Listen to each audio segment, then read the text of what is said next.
Kita mau simpulkan bahwa kita cicil energi kita untuk bertahan di dalam keadaan yang memungkinkan kita frustrasi. Sampaikan bahwa ini butuh pengairan supaya nanti tadi tidak kering itu. Kalau tidak, seumur nanti sampai kiamat di kampung kami ini tidak akan ada sawah, kecuali sawah tak ada hujan yang mungkin itu secara periodik juga. Iklan Indonesia itu iklan yang masih setuju pada stigma yang ada.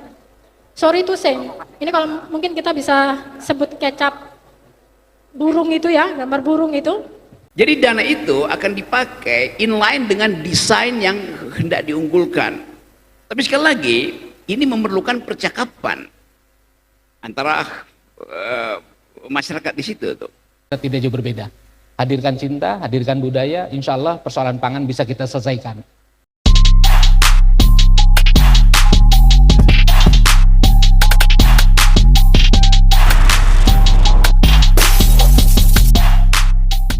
Nah, di sini sepertinya muka-muka para hadirin udah banyak yang mau ditanyakan nih.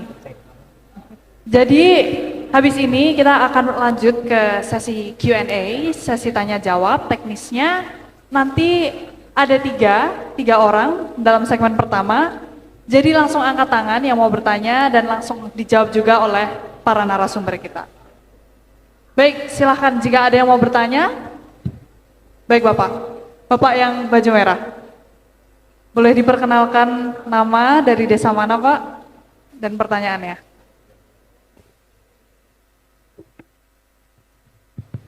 Terima kasih atas kesempatan yang diberikan kepada saya. Saya atas nama Aidil Abidin, utusan dari Kabupaten Toli-Toli, Sulawesi Tengah, Desa Bambapula, Kecamatan Dampal Utara. Setelah menyimak penyampaian tadi bahwa Indonesia ini akan menuju swasembada pangan.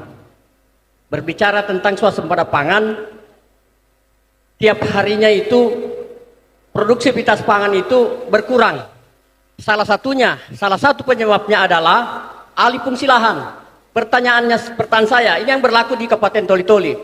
Pertanyaan saya, apa langkah-langkah pemerintah Pemda Kabupaten atau pemerintah provinsi untuk bagaimana alih fungsi lahan ini yang tidak bisa dibendung. Apalagi kalau di Jawa Barat ini saya lihat pembangunan begitu luar biasa, sedangkan saya di Kabupaten Toli-Toli pembangunan tidak seberapa, tapi alih fungsi lahan ini yang kita tidak bisa bendung. Pertanyaannya tadi, apa kiat-kiat pemerintah daerah atau provinsi untuk membendung alih fungsi lahan ini? Terima kasih Pak. Assalamualaikum warahmatullahi wabarakatuh. Terima kasih Bapak. Jadi tadi perwakilan dari Desa Pambakulan, Sulawesi Tengah ya. Pertanyaannya adalah bagaimana, apa kiat-kiat pemerintah dalam menanggulangi turunnya produktivitas lahan yang berkurang karena alih fungsi lahan ya. Bisa dijawab oleh Bapak Dirjen? Baik, terima kasih. Jadi memang pangan ini makin hari makin strategis Bang Rocky, ya Pak Sekda. Jadi di beberapa hari ini kami Kemendagri itu diundang untuk urung rembuk. Bagaimana menata ruang? Bagaimana menata lahan Indonesia yang segini-gininya? Jawa Barat yang segitu luasnya, Indonesia yang segitu-segitunya luasnya. Nah, saya kira kita duduk bersama begini. Pertama, kalau di tingkat desa, kita coba lakukan namanya drone participatory mapping. Kita coba lakukan pemetaan di setiap desa, ya dengan bantuan perguruan tinggi, ya kita bisa melihat peta potensi tata guna lahan di desa, kita bisa memetakan batas desa, kita bisa tahu di mana posisi-posisi atau tata letak yang bisa digunakan untuk pertanian, perkebunan. Jadi kalau bisa kita istilahkan itu aglomerasi. Jadi misalnya ini aglomerasi pertanian, ini aglomerasi perkebunan, ini aglomerasi perkebunan, ini untuk perdagangan. Jadi nggak boleh campur, oke? Kami sudah beberapa kali diskusi dengan Kementerian ATR BPN. Salah satunya adalah Direktorat Jenderal Survei, Pemetaan, dan Pertanahan Ruang. Di sana, salah satu yang kendala mereka adalah persoalan batas desa. Jadi mereka akan menata RT/RW, menata RDTR, ya, itu masalahnya adalah salah satunya batas desa. Dan ini memang saya agengkan. Jadi jangan bicara tata ruang, jangan bicara batas daerah, kalau batas desanya belum selesai.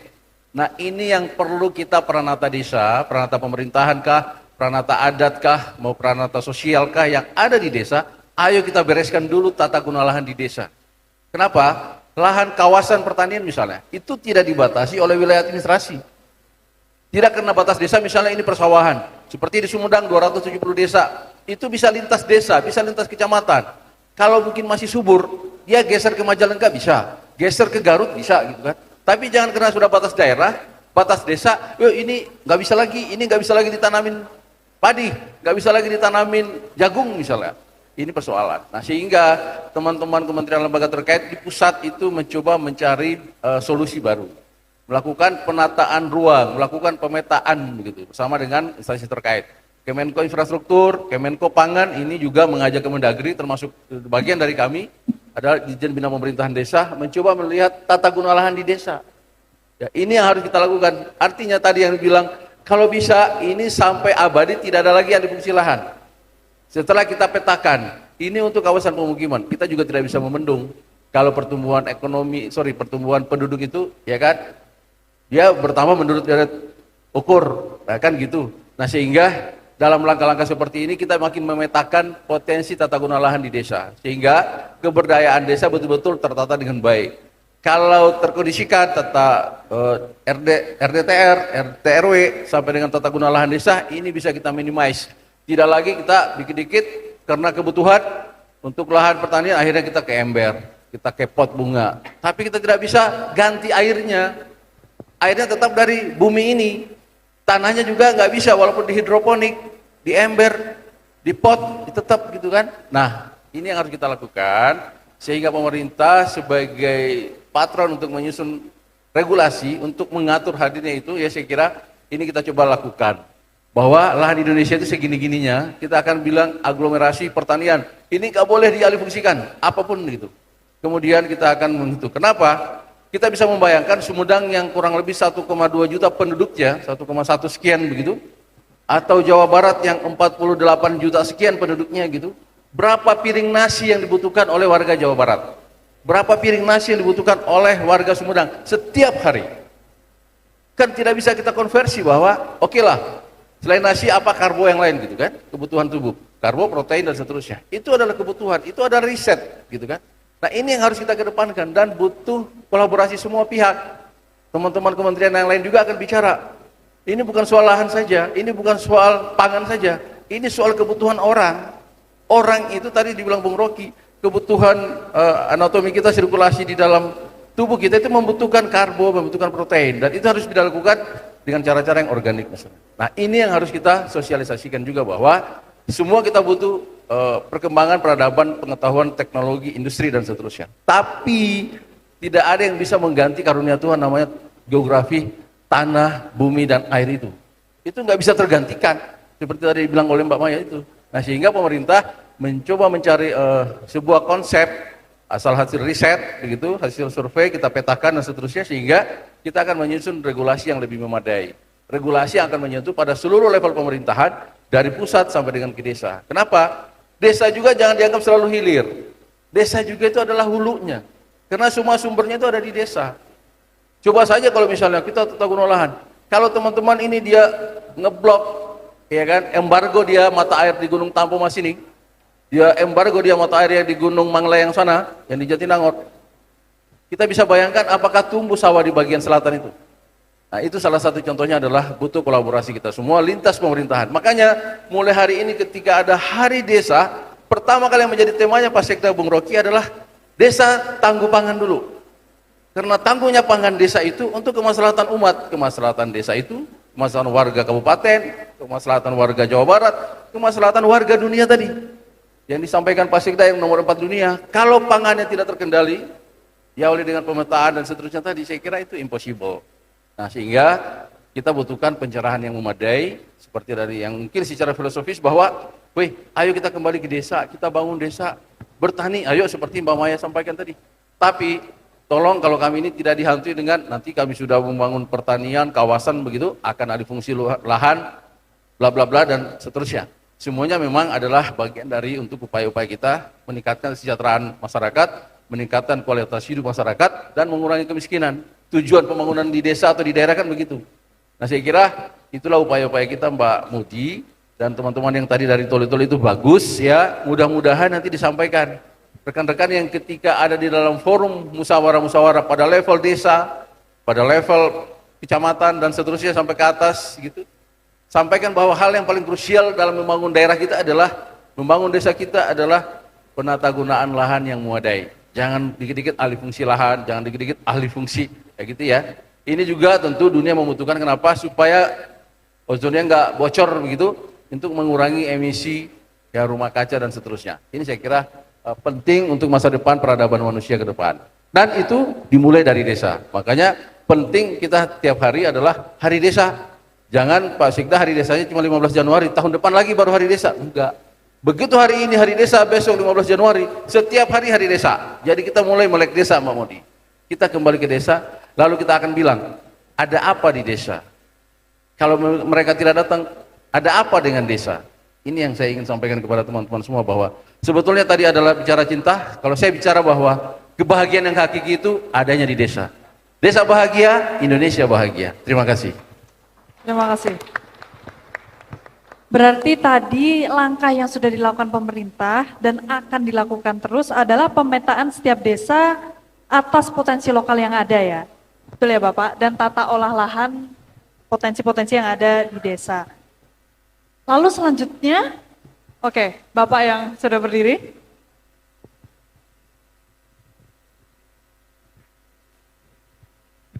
Silakan Bapak perkenalan diri dulu, dari desa mana? Dari Desa Kotara Selatan, Kabupaten Parigi Motong, Sulawesi Tengah, Pak. Pertanyaan pertama buat Pak Dirjen. Kebetulan kan ada ketahanan pangan itu minimal 20%. Kami di pemerintah desa, terutama di luar Jawa, karena kita kan tidak punya lahan kalau di desa, Pak. Kita mau ingin memperkuat ketahanan pangan itu lewat petani milenial. Kendalanya, Pak, begitu kita di anggaran ketahanan pangan tidak ada sewa lahan, Pak. Sewa lahan kalau di kode rekening itu tidak ada. Harapan kami Pak dari pemerintah desa agar Dirjen itu mengeluarkan kode rekening itu yang bisa sewa lahan. Karena kami pemerintah desa yang rata-rata di luar Jawa itu tidak punya lahan desa Pak. Supaya itu tidak terjadi kendala, kalau kita mau ingin menciptakan petani milenial, sewa lahannya juga bisa. Itu kendala kita. Kemudian yang kedua buat Pak Rocky Gerung. Saya alhamdulillah sangat ngefans dengan beliau. Saya hanya minta oleh-oleh pulang bagaimana motivasi kita itu sebagai kepala desa supaya mengabdi itu betul-betul bisa berjuang untuk mensejahterakan masyarakatnya, terutama bagi para petani milenial. Itu yang paling penting. Kemudian yang ketiga sama Ibu Maya, kebetulan kami masyarakat kami ini hampir mayoritas petani Bu. Kami sudah mencoba petani organik. Kalau Ibu Maya berkenan, berikan kami nomor HP supaya siapa tahu kita bisa berhubungan, minta petunjuk lewat HP. Itu yang paling penting. Bahkan kalau bisa, seandainya Ibu Maya berkenan, kita undang di Parigi Motong di Desa Kotara Selatan untuk membina petani organik. Terima kasih Bu. Terima kasih banyak Bapak. Jadi yang pertama ada pertanyaan untuk Pak Dirjen. Kendala tidak punya lahan untuk petani milenial. Jadi langkah apa yang harusnya dilakukan pemerintah, Pak? Baik, di desa itu kan memang tidak semuanya punya berkah tanah desa atau tanah kas desa ya. Kemudian mungkin ada lahan yang bisa digunakan. Resource-nya dia terbatas, kita harus akui bahwa desa itu hidup dengan beberapa pendapatannya, antara lain dana desa atau ADD. Nah, dengan dana desa sebetulnya saya juga akan diskusi dengan teman-teman di kementerian terkait, termasuk Kementerian Desa, bahwa yang akan menjadi bagian program prioritas untuk penggunaan dana desa itu salah satunya sebetulnya adalah ketahanan pangan dan hewani itu. Saya kira itu visible di sana memang. Cuma mungkin kita akan lihat soal sewa lahan tadi. Ya, kita akan diskusikan. Terima kasih masukannya. Jadi seperti apa penggunaan misalnya resource yang ada di desa, termasuk dana desa misalnya, dengan pendapatan yang seperti itu. Apakah mungkin untuk mendukung ketahanan pangan dalam perspektif tadi, ya sewa lahan untuk itu, ya saya kira dengan perencanaan yang baik tentu diawali dengan musyawarah di tingkat desa. Musyawarah desa dilakukan bersama BPD dan semua entitas pemerintahan desa. Nanti kami coba lihat ya kalau misalnya dalam konteks perencanaan anggaran di APBD itu ya, atau di desa namanya KKN, kodifikasi, klasifikasi, dan nomenklatur. Jika itu visible memungkinkan, sebetulnya rumahnya sudah ada. Ya, dana desa itu bisa digunakan untuk ketahanan pangan, termasuk hewani ya. Saya kira begitu. Dan kalau misalnya ada kodifikasi atau klasifikasi untuk itu memungkinkan, saya kira bisa kita coba koordinasikan. Nanti kita siapkan semacam instrumen operasional dari pemerintah pusat dalam bentuk semacam norma atau kriteria hal-hal yang teknis yang sehingga bisa di-apply teman-teman Pemda termasuk juga oleh pemerintah desa tentunya. Ya, makasih. Terima kasih Bapak. Apakah sudah menjawab? Selanjutnya pertanyaan untuk Bung Rocky. Tolong diberi motivasi nih Bung untuk kepala desa agar mensukseskan petani milenial. Silahkan. Ini hal yang selalu jadi kecemasan kita. Kita ingin ada bonus demografi, kita andalkan masa depan pada the millennials, tetapi kapasitas itu kelihatannya belum dimaksimalkan. Misalnya begini, kepala desa dia mesti milih apakah dana desa itu akan dia pakai untuk attacking poverty atau dia akan pakai untuk promoting capacity itu. Pilih aja. Ada uang, mau dipakai untuk memberantas kemiskinan atau mau dipakai untuk mempromosikan keunggulan. Itu memang harus datang dari rembuk desa pastikan. Sebuah desa misalnya memilih, oke, saya tahu ada kemiskinan, tetapi saya bisa tunda sedikit kesabaran itu. Cara misalnya dengan mak-mak, mulailah dengan nanam dulu di halaman. Karena dananya mau dipakai untuk mencari apa keunggulan desa itu. Comparative advantage-nya apa atau competitive advantage-nya apa. Jadi dana itu akan dipakai inline dengan desain yang hendak diunggulkan. Tapi sekali lagi, ini memerlukan percakapan antara masyarakat di situ tuh. Kalau kita dapat kesimpulan itu, desa A keunggulan komparatifnya adalah soal cabai. Kita bikin kesepakatan dengan desa B. Desa B keunggulan komparatifnya adalah tomat. Oke. Jadi ada semacam pembagian kerja yang diatur dengan mekanisme demokratis tuh. Maka dua desa itu kemudian bisa menghasilkan sambal yang udah dikemas dengan keunggulan masing-masing. Sekarang pertanyaannya, bagaimana peran milenial di situ? Kita mesti ingat bahwa dunia ini di-watch, diperiksa lewat drone, lewat satelit, justru oleh masyarakat global, bukan oleh pemerintah pusat. Jadi, ikutkan faktor itu di dalam perencanaan desa. Misalnya begini ya, oke, dipromosikan ini ada cabai, ini adalah tomat, lalu diekspor ke Eropa. Nanti anak-anak Eropa mulai lihat, oh ya ini cabainya bagus, tomatnya bulat sempurna. Tapi mereka akan bertanya, cabai dan tomat ini ditanam di lahan apa di Sumedang itu? Dia punya parameter. Dia akan bilang begini, ya cabai Anda bagus, bahkan cabai dan tomat yang udah dibikin semacam selai itu menandingi produksi cabai yang terkenal Heinz. Tapi satu waktu dia akan tegur mungkin kepala desanya. Kami tahu ini cabai bagus, tapi bukankah 6 bulan lalu kebun cabai dan kebun tomat di dua desa itu adalah hutan? Mulai terjadi percakapan tentang ekologi itu. Karena anak-anak muda di Eropa sangat peka, satu pohon ditebang di Indonesia itu bisa jadi perkara politik ekologi di Eropa tuh. Ini yang mesti di-watch oleh anak-anak muda itu tuh. Satu waktu saya ngopi di Hongaria, di Budapest itu. Lagi ngopi datang anak muda, nawarin saya kopi. Saya bilang, saya punya kopi enak di Indonesia. Saya bilang, saya punya kopi Gayo. Mereka bilang, oh ya kami dengar kopi Gayo itu. Tapi pertanyaan kami begini ya, Pak Rocky ya, buat anak Eropa, dia akan cari tahu, ini kopi dari Gayo di Aceh ditanam di bukit nomor berapa? Bayangkan. Mereka bikin peta virtual tentang bukit-bukit itu. Kok kita bilang misalnya itu bukit nomor sekian, walaupun kita nggak tahu. Lalu kita tanya, kenapa Anda mesti tahu dari bukit nomor berapa? Karena kami ingin tahu 2 tahun lalu bukit ini masih hutan atau udah jadi kebun kopi. Itu problem.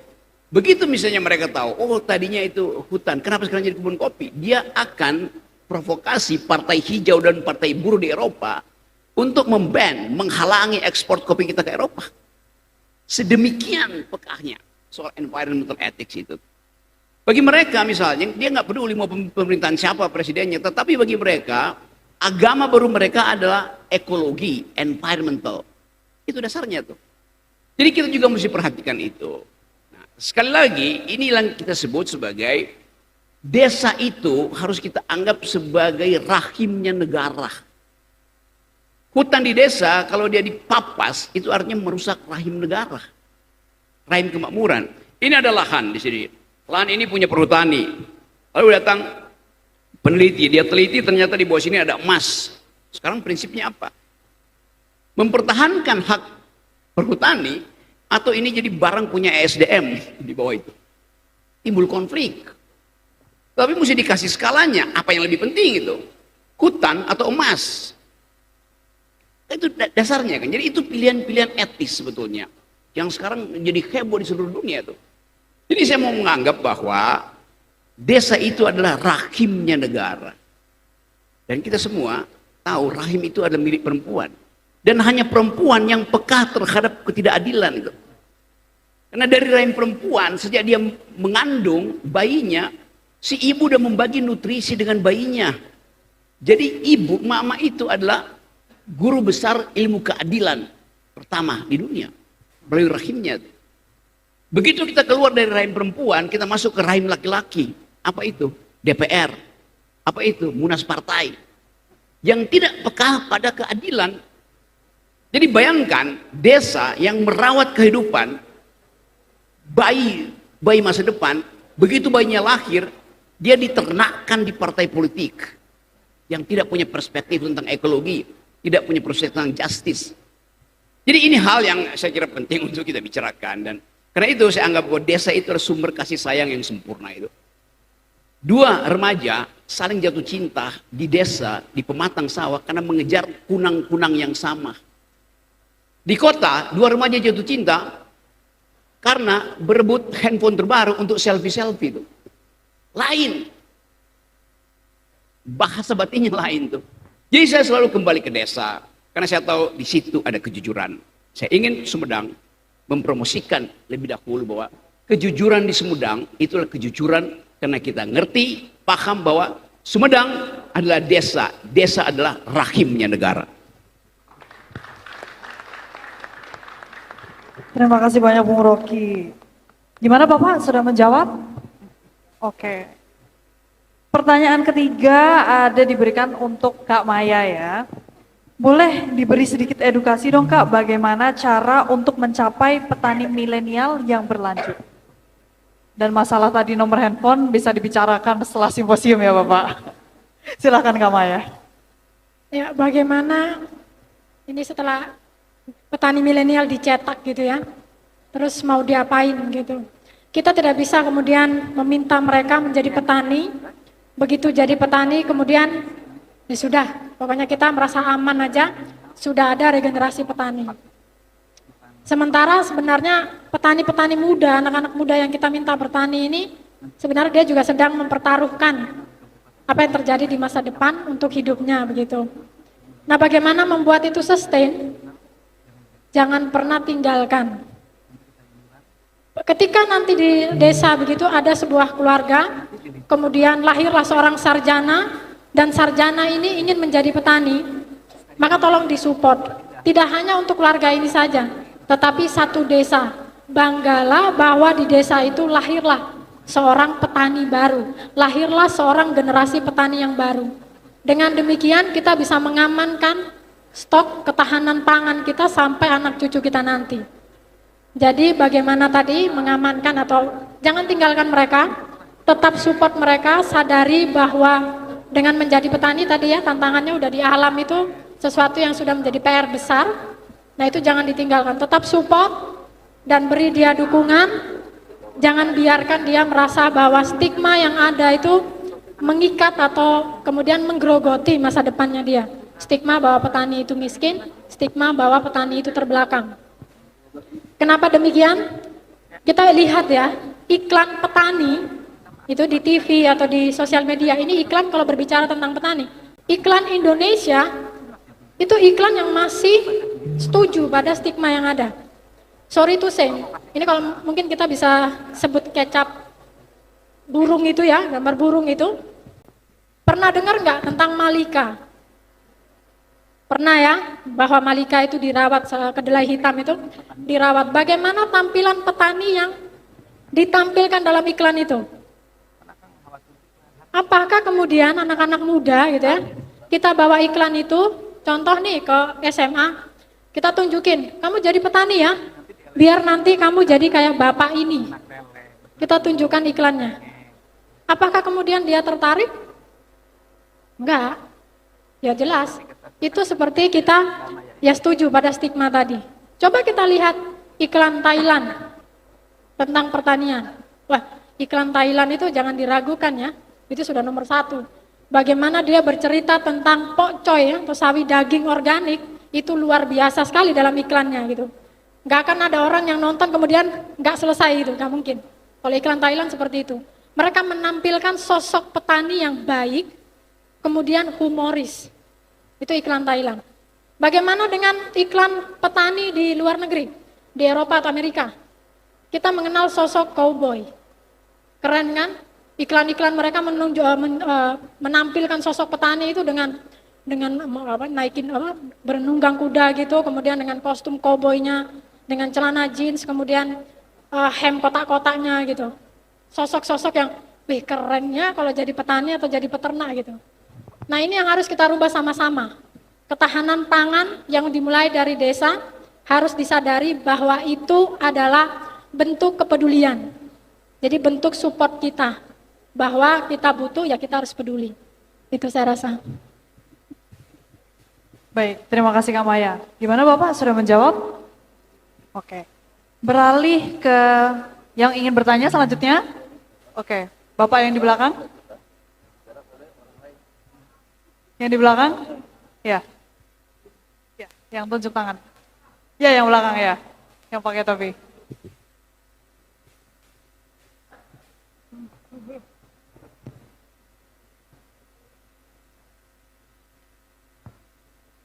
Terima kasih atas waktu dan kesempatan yang diberikan kepada saya. Nama saya Damianus Mikasa. Keren. Mikasa ya. Tepuk tangan. Iya. Tepuk tangan, tepuk tangan. Iya. Dari Desa Pagaitan, Kabupaten Toli-Toli, Provinsi Sulawesi Tengah. Saya langsung saja Pak. Saya mau curhat sedikit dengan Pak Dirjen, ya. Ini jujur saya baru 3 tahun terpilih menjadi kepala desa, ya. Saya juga terima kasih kepada pemerintah pusat yang sudah membantu kami dengan dana desa, yang walaupun cuma 700-an. Sedikit saya curhat, desa saya itu 100% rawa, ya. Tetapi puji Tuhan, setelah saya terpilih, karena ini program saya mengeringkan itu rawa. Dan puji Tuhan, sampai hari ini desa saya kering dan sudah bisa menghasilkan jagung. Ya, saya tertarik datang ke sini. Jujur saya ini desa tidak ada desa juara. Ya, tapi saya tertarik kenapa topik hari ini ketahanan pangan nasional dimulai dari desa dan menjadi swasembada pangan. Ya, saya hari ini jujur ya kemungkinan mungkin tidak percaya, untuk Kabupaten Toli-Toli desa saya sudah menjadi desa penghasil jagung. Ya. Karena boleh dikata hampir setiap hari ya petani itu jual jagung ke kota. Ya. Cuma kendala di sini ada 2 hal. Ya. Yang pertama jalan. Jalan yang mau masuk ke kantong produksi itu, yang penghasil jagung itu, tahu sendiri kalau namanya tanah rawa. Kalau datang hujan, biar motor susah. Jalan pasti tenggelam. Ya. Yang berikut, yang kedua, seperti Ibu Maria tadi ya, yang membuat petani malas, itu ketika saat panen. harga jatuh. Jadi lewat kesempatan ini, saya minta kepada pemerintah pusat, tolong perhatikan dua hal ini kepada kami desa-desa yang belum punya jalan dan kepastian harga. Jujur kemarin sampai masyarakat saya hampir loyo mau tanam jagung. Kenapa? Harga 3.000, Pak. Saya sangat sepakat dan saya sangat setuju dengan Menteri Pertanian yang larang itu impor. Saya sepakat supaya kami petani senang. Jujur Pak, saya kalau jagung itu bisa dapat 5.000, senang saya. Karena saya ini petani. Ya. Kalau beras itu bisa dapat 10.000 ke atas, senang juga kita. Barangkali itu, terima kasih. Terima kasih, boleh tepuk tangannya untuk Desa Padaikan dari Sulawesi Tengah. Oke, bisa dijawab Bapak Dirjen? Dipersilakan. Ini dari Toli-Toli semua ya. Makasih Mbak Modi. Harusnya Pak Noval ini yang jawab nih. Salah satu direktur kami dari Toli-Toli. Baik, singkatnya kalau saya tangkap tadi adalah bagaimana untuk mendukung infrastruktur di pedesaan, termasuk jalan desa. Nah gini, Kadis PMD-nya ada? Ada Kadis PMD Sulawesi Tengah atau Toli-Toli? Oke, nanti. Baik, kami catat ya, saya minta tolong Pak Sesdijen, Pak Murtono, Pak Noval dengan Bu Lucia, direktur kami, Pak Bahri ini, perencanaan keuangan desa ini pakarnya. Satu hal yang memang selama ini tidak terlaksana atau tidak terjadi di setiap pemerintah daerah adalah kadang-kadang masing-masing sektor, Bung Rocky, itu jalan sendiri-sendiri. Maksud saya begini, OPD, Lembaga Teknis Daerah atau Badan Daerah, ya kan, yang melaksanakan urusan konkurennya di daerah kabupaten kotanya, itu dia one man show. Dia tidak berkolaborasi, dia tidak bersinergi bahwa pekerjaannya dia itu adalah pekerjaannya kepala daerah. Dia merasa itu adalah pekerjaannya kepala dinas. Padahal itu dipimpin dia pembantu kepala daerah. Apapun dinasnya, apapun lembaga teknisnya maksud saya. Oke? Itu hilirnya, spotnya, objeknya itu adalah di desa atau kelurahan. Oke? Berikutnya adalah ketika dia melakukan program kegiatan sesuai dengan apa yang menjadi programmingnya, apa RPJMD, RKPD, setiap periodik di daerah itu, ketika dia turun ke desa, dia tidak mengajak salah satu dinas sebagai ketua kelasnya desa. Dinas PMD tidak diajak bicara. Sehingga dia bawa, saya dinas pertanian, dia urus pertanian aja. Saya dinas perhubungan, saya urus perhubungan aja, moda transportasi dan seterusnya. PUPR, saya demikian. Padahal ini harus dimoderatori, harus disinergikan, harus dikolaborasi.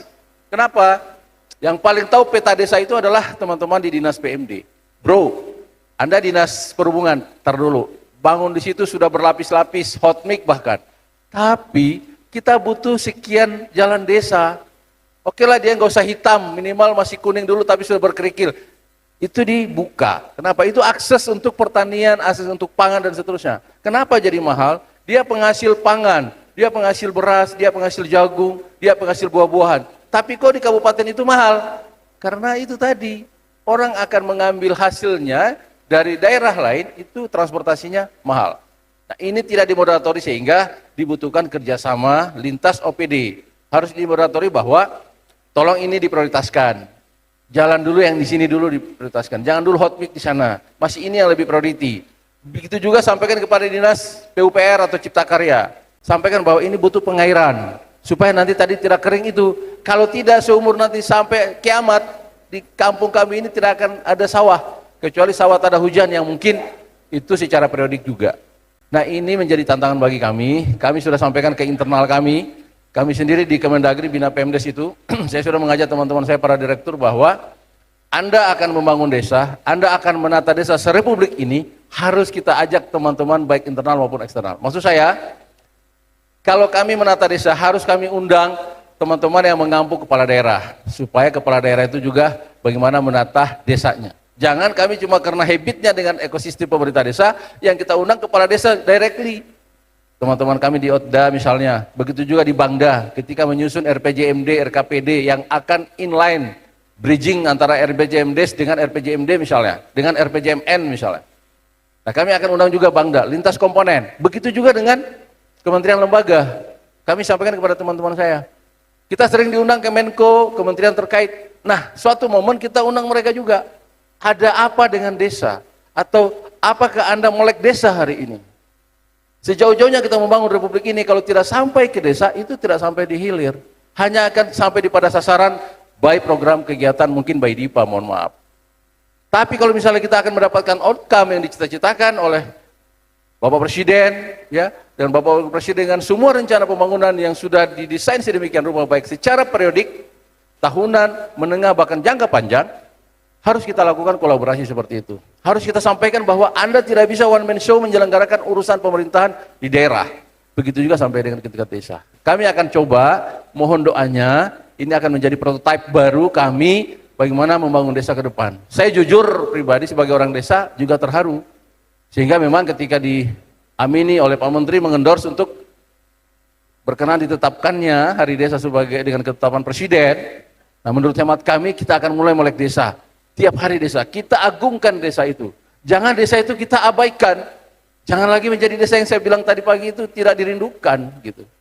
Nah, sehingga termasuk di Toli-Toli, tolong kami disampaikan data yang presisi, betul-betul yang reasonable. Kenapa? Sudah berapa lama lahan di sana itu yang tidak tersentuh pengairan misalnya? Dinas PUPR-nya apa seperti apa? Dinas perhubungannya itu bagaimana sehingga tidak ada jalan desa? Toh kalau tidak ada jalan menurut PUPR, ada jalan tani, ya kan? Nah, ini butuh kolaborasi supaya tidak masing-masing one man show sesuai dengan tusinya masing-masing, sehingga programnya kadang-kadang bisa melipur lara misalnya. Nah, ini saya kira butuh evaluasi kita, dan saya yakin semuanya sudah melakukan dengan sangat maksimal di setiap level pemerintahan. Namun tolong ya, ini melalui sebuah pergumulan yang luar biasa, ini sebuah ikhtiar. Mudah-mudahan kalau kita menata desa, karena apa? Warganya itu tinggalnya di desa, ya kan? Semua warga kita ini hampir 280 juta penduduk Indonesia hari ini itu tinggalnya di desa atau kelurahan. Nggak ada yang tinggal di antara langit dan bumi. Kalau kita tidak agungkan desa dan kelurahan, lalu siapa yang akan kita gitu? Nah, ini mudah-mudahan, mohon izin, ya ke depan akan menjadi tantangan bagi kami juga di level pemerintah pusat, akan berkolaborasi, bersinergi dengan teman-teman kementerian lembaga, para expert, untuk melihat gitu. Pemerintah hanya memberikan guidance, patron sebagai regulator di sana. Tapi kita butuhkan riset, survei membuktikan, data seperti ini, hasil yang presisi, kita coba akan elaborasi. Kita punya namanya ada evaluasi perkembangan desa kelurahan yang akan kita upgrade terus. Kita kolaborasi dengan BPS tentang PODES dan beberapa indeks-indeks yang berkaitan dengan irisan dalam rangka pembangunan desa ke depan. Terima kasih masukannya dari Toli-Toli. Ini akan menjadi pekerjaan rumah bagi kami dan insya Allah akan memantik kerja keras kami ke depan untuk membangun desa yang kita banggakan. Terima kasih. Baik, terima kasih. Boleh tepuk tangannya. Berarti memang perlu kolaborasi dari berbagai unsur ya Pak, bukan hanya pemerintah saja yang memberi regulasi, tapi masyarakat juga perlu implementasi, begitu ya. Nah, saya penasaran dari Bapak Sekda, di Jawa Barat ini ada salah satu desa yang mandiri, cuman dari Cengek nih Pak. Nah, Bapak boleh di-share pengalamannya bagaimana bisa sampai titik tersebut Pak, mencapai kesuksesan tersebut.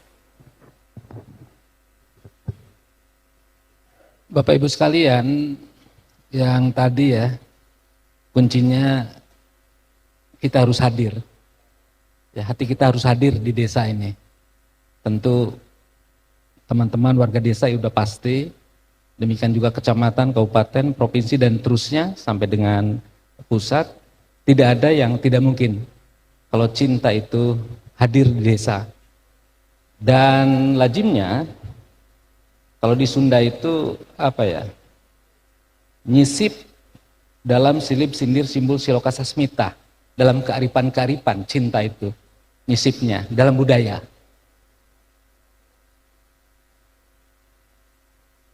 Menjadi desa mandiri cabai rawit misalnya, kan sulit kalau pendekatannya based on project. Tapi kalau berangkat dari budaya, dari kebutuhan, dari rasa cinta kita pada lingkungan, rasa cinta kita pada keluarga, rasa cinta kita kepada masa depan kita bisa mulai dari halaman rumah. Dan ini bukan hal yang mudah begitu untuk mengedukasi masyarakat ya agar hadir hatinya. Kita break dulu sebentar. Bapak.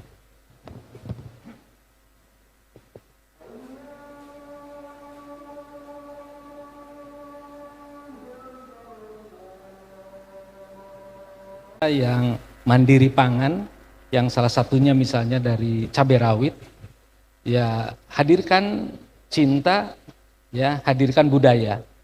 Ya karena dengan cinta pasti pada akhirnya akan dilakukan yang pada akhirnya akan menjadi budaya dan akan melembaga. Kalau sudah seperti itu saya kira sense of belongingnya itu akan luar biasa, ada rasa memiliki, sehingga pemerintah tidak terlalu sulit begitu mengedukasi warga desa karena masing-masing ada motivasi untuk membangun kemandirian pangannya, dan tentu mulai dari keluarga, lebih jauhnya desa. Dan saya kira kecamatan, kabupaten, provinsi, lebih jauhnya Indonesia akan mandiri pangan. Nah selain cabai rawit tadi yang di Sumedang itu dikembangkan melalui program Terasejo. Ya, banyak desa di Sumedang yang sudah mandiri ya untuk cabai rawitnya dan tentu tanaman-tanaman produktif lainnya, sayuran-sayuran lainnya. Di Jawa Barat juga ada satu desa yang mandiri pangan paling tidak untuk padi. Namanya masyarakat adat Cipta Gelar di Sukabumi. Ketahanan pangannya itu bisa menembus 95 tahun. Itu luar biasa sekali. Ya, dan ternyata itu lebih hebat dari kita yang modern, dan lagi-lagi bicara tentang budaya dan di dalamnya ada cinta. Ini kan keren. Jadi kita bisa belajar dari masyarakat adat Cipta Gelar, di mana setiap tahun pada saat mereka panen, ya rata-rata kan 2 sampai 3 kali panen, mereka menyisihkan 10% dan disimpan di leit, di lumbung. Ya, makanya di sana ada padi yang usianya itu puluhan ratusan tahun. Saya kira tidak usah jauh ya, berbicara ketahanan pangan, kemandirian pangan itu ada di sekeliling kita. Dan saya kira dari Sabang sampai Merauke itu sudah tersedia. Bagaimana kita menggalinya kembali, menggugahnya kembali, ya karena hari ini kita sudah terdisrupsi, terganggu, tereduksi dengan budaya modern yang ingin poktorolong kalau kata orang Sunda. Ingin langsung cepat saji, ingin bypass. Nah, sementara kultur kita kan berproses. Saya kira seperti itu Mbak ya. Di Sumedang, demikian juga di Jawa Barat, lebih jauhnya di Indonesia, saya kira tidak jauh berbeda. Hadirkan cinta, hadirkan budaya, insya Allah persoalan pangan bisa kita selesaikan. Dan bukan sebatas project. Kalau sudah based on project itu sangat sulit ya, tidak akan optimal. Ya karena pendekatannya pendekatan logika saja. Padahal di sini kan membutuhkan pendekatan spiritual. Ya Bapak, berarti hadirkan cinta dan hadirkan budaya. Ya. Jadi kita akan mensukseskan desa untuk Indonesia. Begitu ya Pak?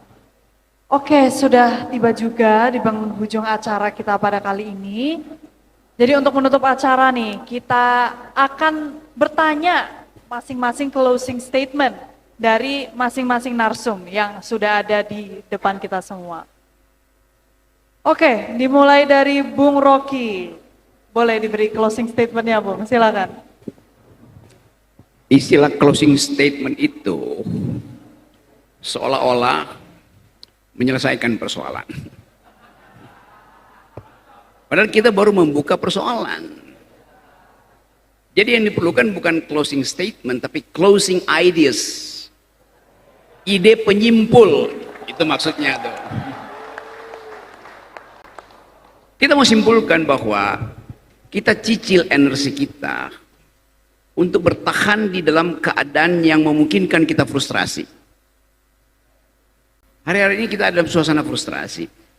Melihat perkembangan politik yang masih penuh gejala, intip-mengintip antar partai, sikut-menyikut antar tokoh, ketidak konsistenan di dalam kabinet, karena itu sangat mungkin akan ada evaluasi oleh Presiden Prabowo dalam 100 hari ke depan.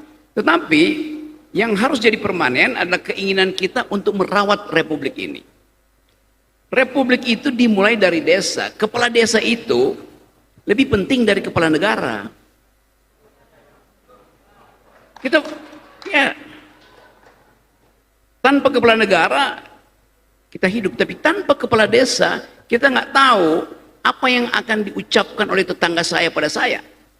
Karena kepala desanya mungkin lagi pakai baju rompi oranye di KPK. Jadi sekali lagi saya ingin supaya kita rawat republik ini. Republik dari awal dimaksudkan untuk menghasilkan kebaikan bersama. Itu dasarnya. Tapi kita mulai cemas bahwa oke, ada Pak Prabowo ingin supaya ekonomi tumbuh 8% itu. Walaupun sekarang kabinetnya mulai ubah sedikit, kan 8% itu dianggap susah untuk dicapai. Oke, menuju 8%. Waktu menuju 8% artinya akan ada ecological footprint. Berapa persen? Bertumbuh 8% akan ada pabrik dibangun, artinya akan ada karbon diproduksi. Bertumbuh 8% artinya akan ada lahan untuk dijadikan food estate misalnya. Pasti di situ ada ukuran carbon tradingnya berapa yang akhirnya terlepas ke angkasa kan. Tetapi itulah pilihan-pilihan sulit bagi kita tuh. Bahwa kita ingin mempercepat pengentasan kemiskinan. Kita ingin supaya ada keakraban di desa. Tapi selalu pertanyaannya adalah, nanti pemerintah mau bantu apa? Itu pertanyaan yang justru menyebabkan kita pasif untuk menghasilkan harapan. Jadi harusnya ucapkan sesuatu dan jadikan ucapan itu peristiwa yang memungkinkan kita berharap. Jadi saya balik lagi logikanya. Anda mesti anggap bahwa pemerintah pusat lagi pesimis, maka Anda yang mesti optimis. Itu dasarnya tuh. Tentu pemerintah pusat akan menyembunyikan pesimisme dia itu dalam angka, di dalam public relation biasa itu tuh. Tetapi terbaca bahwa ini negeri ada dalam keadaan bimbang. Mungkin banyak politisi sekarang yang tiap malam minum Xanax, Esilgen, obat penenang tuh, karena nggak tahu mau ngapain. Viral di mana-mana. Dan pemerintah sedang berupaya untuk membuat konklusi apa yang sedang terjadi sebetulnya. Jadi beri kesempatan pada Presiden Prabowo untuk mengulas 100 harinya akan menghasilkan apa. Sementara Presiden mengulas 100 harinya, kita setiap hari akan kasih semacam semangat bahwa desa tidak akan pernah berhenti memproduksi harapan. Terima kasih. Terima kasih Bung Rocky. Oke, selanjutnya Kak Maya bisa diberikan closing statement-nya. Negara agraris bukan sekedar identitas bangsa kita, tetapi itu merupakan jiwa kita karena kita dilahirkan oleh Ibu Pertiwi di bumi yang memiliki sumber daya yang luar biasa. Sehingga ketahanan pangan itu merupakan hak dan juga kewajiban kita bersama. Maka kalau nanti desa bisa mampu mandiri secara ketahanan pangan, bangsa ini juga pasti. Terima kasih banyak Kak Maya, boleh tepuk tangannya. Selanjutnya kalimat penutup dari Bapak Sekda Jawa Barat. Oke, Bapak Ibu sekalian, saya ingin mengambil quote ya dari Bapak Presiden kita. Beliau seringkali menyampaikan quote ini, dan quote ini diambil dari seorang sejarawan dari Yunani, namanya Thukydides, dalam bukunya The Peloponnesian War. Ya, ini luar biasa. Ya, quote ini menginspirasi banyak negara sehingga mereka saat ini menjadi negara maju. Ya, quote yang disampaikan oleh Bapak Presiden Prabowo mengutip dari Thukydides seperti ini. The strong will do what they can, and the weak suffer what they must. Sekali lagi, the strong will do what they can, and the weak suffer what they must. Yang kuat akan melakukan apa yang dia mau, dan yang lemah akan menderita karena kelemahannya. Pilihannya, apakah kita ingin desa kuat atau desa lemah? Bapak Ibu, kuat atau lemah? Saya kira kita sepakat, kita mengharapkan desa kuat, karena kalau desa kuat, kecamatan kuat, kabupaten kuat, provinsi kuat, Indonesia akan kuat. Dan desa kuat hari ini dimulai dari pangannya harus kuat. Ya, pangannya harus kuat. Ya, saya kira itu luar biasa Bapak Ibu, dan bisa kita lakukan, dan kita bisa mulai dari beranda rumah, dan kita bisa mulai dari ibu-ibu sebagai motor penggeraknya. Kenapa saya banyak meng-highlight ibu-ibu? Karena ibu-ibu adalah salah satu ras terkuat di muka bumi ini. Kalau ibu-ibu bergerak, selesai urusan. Betul nggak, ibu-ibu? Itu baru dari ibu-ibu. Tentu nanti bapaknya, anggota keluarganya ini sangat luar biasa. Insya Allah ya Indonesia, mandiri pangan, Indonesia, daulat pangan bisa kita wujudkan. Dan tentu kuncinya ya agar bisa mulai dari desa, hadirkan rasa cinta ke desa. Karena itu kami ingin mengajak Bapak Ibu untuk menyanyikan lagu yang saya kira semuanya tahu dan sering kali kita nyanyikan saat SD. Desaku yang Kucinta. Tolong ditayangkan. Ya, sejenak kita berdiri sebelum nanti ditutup sama Pak Dirjen. Para hadirin Silakan Bapak Ibu. Biasa. Luar biasa. Atur nuhun. Assalamualaikum warahmatullahi wabarakatuh. Waalaikumsalam. Boleh tepuk tangannya dong untuk Bapak Sekda. Yang terakhir kalimat penutup dari kebanggaan kita semua, sosok yang luar biasa, Bapak Dirjen. Silahkan disampaikan Bapak. Baik, terima kasih. Saya tadi mengundang pertanyaan Pak Sekda. Pak Sekda dari tadi menyampaikan cinta dengan desa gitu kan. Saya menyampaikan desa bahagia, ada apa di desa? Pertanyaan saya, ada apa dengan cinta? Ternyata setelah saya coba riset beberapa waktu di sini, ada sosok yang begitu luar biasa, yang selalu hadir di depan, di samping dan di belakang Pak Sekda Jawa Barat. Adalah Ibu Sekda Jawa Barat.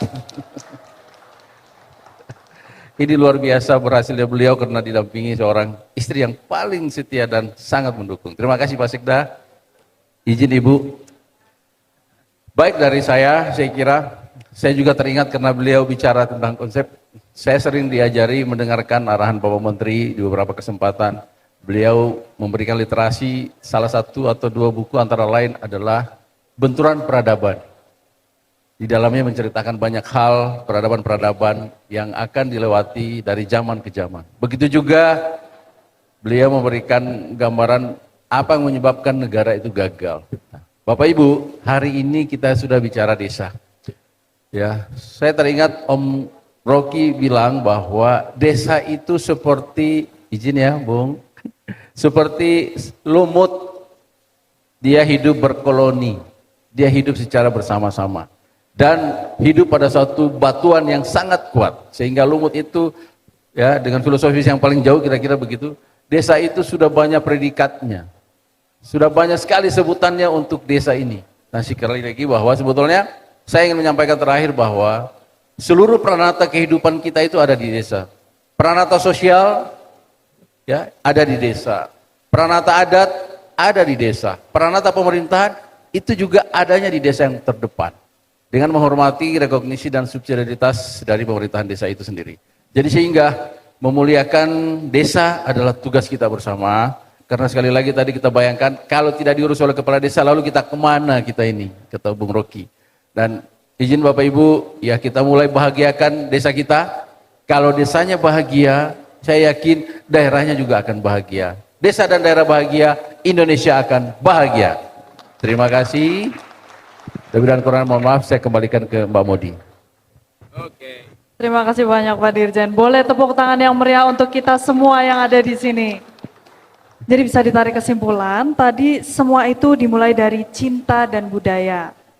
Tanamkan keinginan merawat republik dan pelihara keadilan, sehingga dapat menjadi kebaikan. Desa kuat, pangannya kuat, dan seluruh unsur ada di desa. Desa bahagia, Indonesia bahagia. Jadi kita semua dari berbagai lapisan memang memiliki peran yang tak terpisahkan dalam mewujudkan perubahan positif bagi desa-desa kita tercinta. Sekian saja simposium kita kali ini dan diskusi kita kali ini, semoga dapat memberi kebermanfaatan untuk seluruh unsur yang ada di negara Republik Indonesia tercinta. Kalau kata Pak Dirjen, menyala desaku, menyala bangsaku. Saya selaku host pamit undur diri dan saya kembalikan ke MC sekaligus menutup acara Simposium Sabisa pada kali ini. Boleh tepuk tangan sekali lagi untuk kita semua.